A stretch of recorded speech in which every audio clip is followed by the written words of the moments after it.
پہلا قتل روئے زمین پر اقتدار کی وجہ سے ہوا۔ حضرت حابیل کو قابیل نے کیوں قتل کیا؟ کیونکہ خدا نے انتخاب کر لیا تھا، اور وہاں شیطان نے ورگلایا۔ پہلا قتل اقتدار، خود پسندی پہ میری قربانی قبول کیوں نہیں ہوئی؟ پہلا قتل۔ دفنانا بھی نہیں آتا تھا، کئی عرصے تک اپنے بھائی کے بدن کو لے کر چلتے رہے۔ خدا نے کوے کو بھیجا اور اس نے ایک کو مار کر قبر کھودنا سکھایا۔ یہ فطرت میں ہے، اسے کون ٹیون کرے گا؟ آج ہماری زندگی میں حسد، خود پسندی، ایک اپنے آپ کو دوسرے سے برتر سمجھنا، اسی وجہ سے تو آج مشکلات ہیں۔ خود امام کیوں نہیں آتے؟ خود امام کہاں آئے؟ میں اپنی ذات سے باہر ہی نہیں آ رہا۔ حضرت یوسف کے بھائی نبی کی اولاد ہے، مگر خود پسندی، اقتدار طلبگی کیا کیا؟ حضرت یوسف کو کنویں میں پھینک دیا۔ کیوں؟ کیونکہ والد حضرت یوسف سے پیار زیادہ کرتے ہیں۔ وہ خدا کا نمائندہ ہے، خدا کا ولی ہے، مگر قرآن کیا کہتا ہے؟ بہت قلیل سی رقم کے لیے بیچ دیا۔ کتنے؟ معصوم سے پوچھا گیا کہ کتنا یہ؟ کہا 20 درہم میں حضرت یوسف کو مصر کے بازار میں بیچا گیا۔ 20 درہم۔ مگر خدا نے اسی یوسف کو عزیز مصر بنا دیا۔ لیکن فطرت یہی ہے، یہی انسان کو تباہ کرتی ہے۔ ولایت کے مقابلے میں جو سب سے بڑی چیز رکاوٹ ہے وہ یہی ہے، خود پسندی۔ خلیفہ بیٹھا ہوا ہے، ساتویں امام موسیٰ کاظم تشریف لائے۔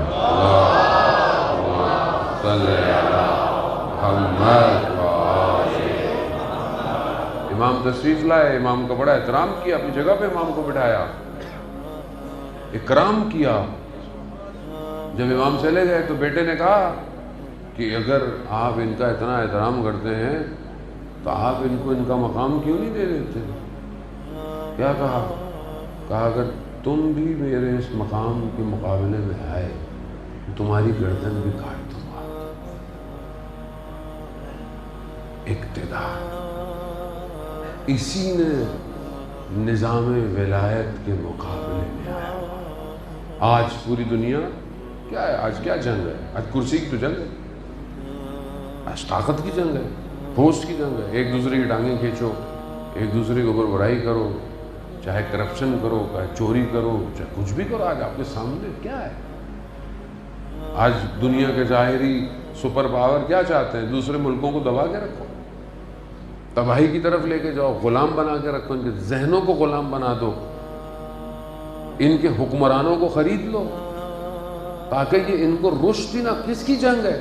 اقتدار کی جنگ ہے۔ کس کے مقابلے میں؟ اللہ کے نظام کے مقابلے میں۔ اللہ کا نظام حقانیت، انسانیت کا نظام۔ آج وقت کے امام کے مقابلے میں کون کھڑا ہے؟ آج آپ خود سوچیں نا، امام کے مقابلے میں کون سا نظام ہے؟ یہ جو ہم جن ملکوں کو ساتھ دے رہے ہیں اور اپنے ہاتھوں کو دوستیاں بڑھاتے ہیں، کل امام کا ظہور ہوگا، کیا یہ امام کا ساتھ دیں گے؟ تو پھر ہم کیسے جائیں گے امام کے پاس؟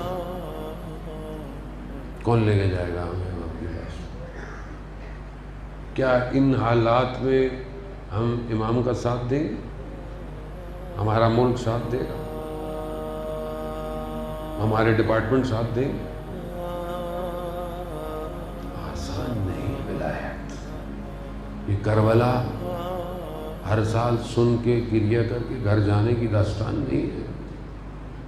کربلا اپنے زمانے کے ولی کی نصرت کی داستان ہے۔ کربلا اپنے زمانے کے یزید کو للکارنے کی داستان. کیا کریں گے خوب سوچیں. اب سارا تو میں نہیں بتانے سر آپ کو کہ کیا کریں گے، خوب سوچیں. جانے محترم خوب کیوں مشکل ہے اقتدار، خود پسندی. جب انسان کو پتا ہو کہ اس نے مرنا ہے، اس کے باطن کا امتحان ہونا ہے، تو وہ اپنے باطن کیا کرے گا؟ صاف کرے گا. ہم اس طرف بڑھے، یہ ظاہری اقتدار کی ڈیزگنیشن سب ختم ہو جائیں گے. مگر اگر یہی سب خدا کے لیے ہے تو خدا اسے خود بچا کے رکھتا ہے.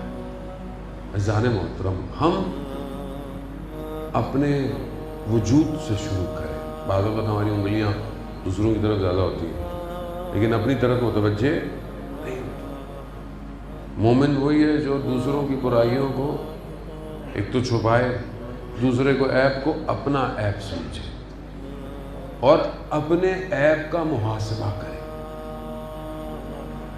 ہم کیا ڈیلی اپنا محاسبہ کرتے ہیں؟ سونے سے پہلے چیک کرتے ہیں آج ہم نے اچھے کام کتنے کیے، برے کام کتنے کیے. لیکن آج کل ہمیں فرصت نہیں ہوتی. سونے سے پہلے بھی واٹس ایپ پہ فیس بک اسٹیٹس سب کو دیکھ کے پھر آنکھوں میں ایسی بند ہو رہی ہوتی، کھل بھی نہیں رہی ہوتی، پھر ہم سو جاتا ہے.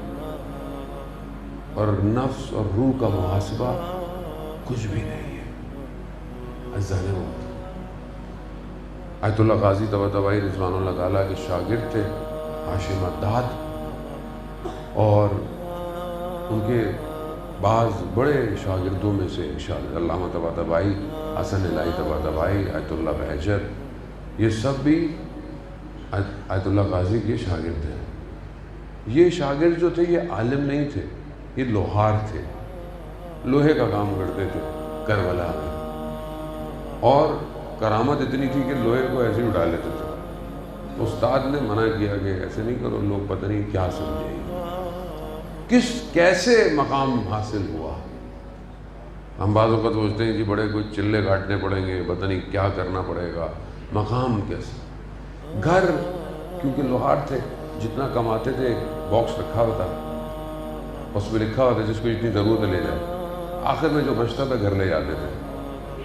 تھوڑا بہت تھا، ایک چھوٹا سا کمرہ تھا، درمیان میں صحن تھا، اس طرف زوجہ کے گھر والے رہتے تھے. اب ان کے ذرا فائنینشلی حالات بہتر تھے، تو جو ان کی زوجہ کی والدہ تھی وہ بہت زیادہ انہیں تانے دیتی تھی. اب یہ جب بھی گھر جاتے تھے تانے ان کو سننے پڑتے تھے. یہ اپنے استاد کے پاس گئے کہ میں کیا کروں؟ کہا تمہارا امتحان یہی ہے. کیا مطلب؟ ہمارے کسی کا چلا اللہ میں. ایک دن گھر گئے، انہوں نے اتنا ان کو بولا یہ چھت پہ چلے گئے. انہوں نے اتنا بولا کہ یہ چھت سے اترے اور کربلا میں رہتے تھے. کربلا بڑی نہیں تھی. کربلا سے بھاگے جنگل کی طرف. بھاگتے بھاگتے دیکھا کہ برابر میں کوئی بھاگ رہا ہے، تو دیکھا نفس تجرد کر گیا، یعنی خود اپنے وجود سے باہر آ گئے، خود کو دیکھ رہے تھے. اور اس نے پھر پرواز کی اور زمین اور آسمان کی حقیقتوں کو دیکھا، اور پھر واپس آئے اور اپنی زوجہ کی والدہ کے پاؤں پہ پڑ گئے اور ان کا شکریہ ادا کیا. کہا جس کے لیے میں نے اتنی ریاضتیں کی تھی وہ نہ ہو سکا، آپ کی وجہ سے میں اس مقام پر پہنچ گیا. ہر شخص کا امتحان وہ آپ روحانیت لے کے گھر جائیں اور گھر میں امتحان ہو جائے. کھانے میں نمک کم ہے، سارا روحانیت بس ایک جملے میں چلی. ورنہ یہ بھی تو ہو سکتا تھا آج ایسے ہی کھا لیتے. امام خمینی کا مشہور واقعہ ہے، ایسے نہیں بنتے خمینی بدھ شکل، ایسے نہیں بنتے. سوپ زوجہ نے دیا، نمک نہیں تھا، چکھا، نمک کم تھا. کہا اگر پانی لا دے. پانی لینے گئی، اتنا وقت تھا، دونوں پیالوں میں سے ایک میں نمک جاتا، اس میں نمک ڈالا. کہ ان کو نہ لگے کہ آج نمک کم ہے۔ عزیزانے وضو کرتے تھے، چھوٹا سا گھر تھا، نلکے کے نیچے ٹاول رکھتے تھے کہ پانی گرنے کی آواز تہجد کے وقت گھر والوں کو ڈسٹرب نہ کرے۔ اور ایک میں اٹھتا ہوں تو 2-4 ٹھوکرے مارتا ہوں، نماز پڑھا ہوں، تہجد پڑھا ہوں، تو پڑھتے نہیں تھا۔ اللہ ایسے ولی نہیں بنتا، ولی بننا بہت مشکل ہے، لیکن جب بن جائے تو نفس اتنا مضبوط ہوتا ہے کہ صرف نگاہ ڈالتے لوگ بدل جاتے ہیں۔ آیت الملا کلی حسین ہمدانی اپنے شاگردوں کے ساتھ پیدل جا رہے ہیں نجف سے کربلا، رستے میں قہوے خانے کی دکانیں، لوگ چائے کے دیکھا اندر لوگ کچھ گنگنا رہے ہیں، گانے گا رہے ہیں۔ انہوں نے ایک شاگرد کو بولا جاؤ ان کو کیا کر رہے ہیں، ان کو امر بالمعروف کرو۔ کہا استاد ان کو کون جائے گا، یہ عجیب گنڈے ٹائپ کے لوگ ہیں، وہ باش ہیں، ان کو کون بولے۔ ان کا میں خود جاتا ہوں۔ خود جیسی انٹر ہوئے انہوں نے دیکھا او ہو آج تو مولانا آ گئے ہیں۔ انہوں نے کیا کر رہے ہو، کہا ہم تو شعر پڑھ رہے ہیں، گنگنا رہے ہیں۔ کہا میں بھی شعر پڑھوں، وہاں ہاں آپ بھی پڑھیں۔ انہوں نے امام علی کے اشعار پڑھنا شروع کیے جو دنیا کی حقیقت کے باہر ہے۔ جیسے ہی پڑھے ان سب کی آنکھوں میں آنسو اور یہ گریہ کرنے لگ گئے۔ نفس بلند، باطن پاک ہو تو اپنے وجود سے باہر نکل کر احاطہ پیدا کرتا ہے اور لوگوں کے باطنوں کو پاک کرنے لگتا ہے۔ عزیزان محترم یہ تبھی ممکن ہے کہ جب یہ باطن ولایت کے عطر سے معطر ہو۔ کتنی ولایت پائی جاتی ہے، بغیر ولایت کے نہیں پہنچ سکتا۔ باقی سب داستانیں، جو اصل حقیقت ہے وہ بغیر ولایت کے کوئی نہیں دیکھ سکتا۔ اسے امام ہے جو دوسری وادی میں لے کے جاتا ہے۔ عزیزان محترم جوان بیٹھے ہوئے ہیں، قرآن قصوں کو ہر قصے کے ہر حصے میں بصیرت ہے، عبرت ہے۔ جب زلیخا پر لوگوں نے اعتراض کیا کہ کیا تم یوسف کے پیچھے، یوسف نام ہی زیبائی، خوبصورتی، خدا نے سورہ قرآن کا حضرت یوسف کے نام پر بنایا، اور جوانوں کے لیے بہت ضروری ہے۔ روایات میں ہے کہ اگر آپ عفت اور پاک دامنی جوان چاہتا ہے سورہ یوسف پڑھا کرے۔ خواتین کے لیے سورہ نور ہے کہ وہ چاہتی ہیں اگر ان کی پاک دامنی عفت رہے تو سورہ نور پڑھے۔ حضرت یوسف کے لیے زلیخا کو کہا کہ کیا ہے آپ اس کے لیے، اس نے کہا اچھا میں تھوڑی دیر کے لیے یوسف کو بلاؤں گی، انار اور چاقو، جیسے ہی یوسف کو دیکھنا انار کاٹ دینا۔ جب انہوں نے اس جمال الہی کو دیکھا، گو کہ نیتیں صاف نہیں تھیں، مگر کیونکہ جمال جمال الہی تھا، انگلیاں کٹ گئیں، پتہ نہیں چلا، جمال الہی کو دیکھتے ہوئے معصوم سے پوچھا یہ جو کربلا میں گردنیں کٹ رہی تھیں کیا تکلیف ہو رہی تھی؟ نہیں، وہ یوسف زہرا کو دیکھ رہے تھے۔